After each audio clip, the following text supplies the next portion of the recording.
Основою для книги монстрів може стати блокнот чи книга, тільки палітурка має бути твердою. Я обрала старий блокнот. Форму очей та зубів буду надавати пластикою для ляльок. Її можна замінити на ПВА та серветки. Це буде менш зручно, проте дешевше. Таку пластику можна знайти в різних творчих магазинах, її побільшало на прилавках останнім часом, тому проблем з цим не буде.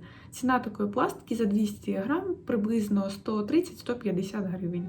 Працювати з пластикою потрібно зволоженими руками, а з інструментів у мене були лише пальці та олівець. Кожне око робиться окремо, до якого поступово додається наступне. Зіниці вставляю на початку, щоб одразу бачити та виправляти погляд книжкового монстра. З приводу погляду. Направляйте зіниці так, щоб вони дивились в одну точку. А щоб зробити зловіщий погляд, знизу зіниця має бути відкрита, верхня частина має бути трохи приплюснута, та крайній верхній кут ока припіднятий.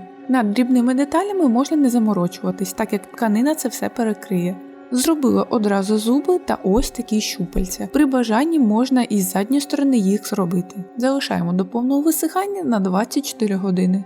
Поки монстр сохне, відміряємо та відрізаємо тканину з запасом по 5 см згори та знизу та сантиметри 3 зліва. Будьте уважні, щоб шерсть йшла, як у всіх тварин, від голови. Тепер милом згори відмічаємо місце для надпису. І вибриваю це місце ножницями.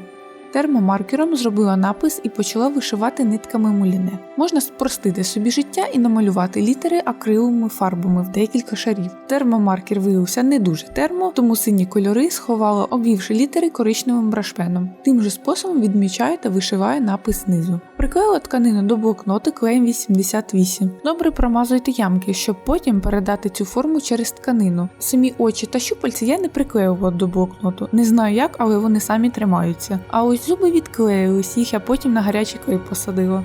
Приклеюємо поступово згори донизу та підрізаємо там, де це необхідно. Приклеюємо тканину із задньої сторони блокнота чи книги. Підрізаємо кути та доклеюємо на гарячий клей. Чорна діра в блокноті, то я забагато вирвала звідти сторінок, не звертайте увагу. Знаходимо очі, робимо отвори та бриємо навколо них. Розмалювала навколо них темно-оливковим кольором. І не лише там, де немає тканини, а і по самій тканині зробив тим самим закищі очі, як у живих тварин. Внутрішню частину також доопрацювала. Спочатку надаю текстуру за допомогою ПВА та серветок. Там, де на щупальцях не вистачило тканини, також клею серветки.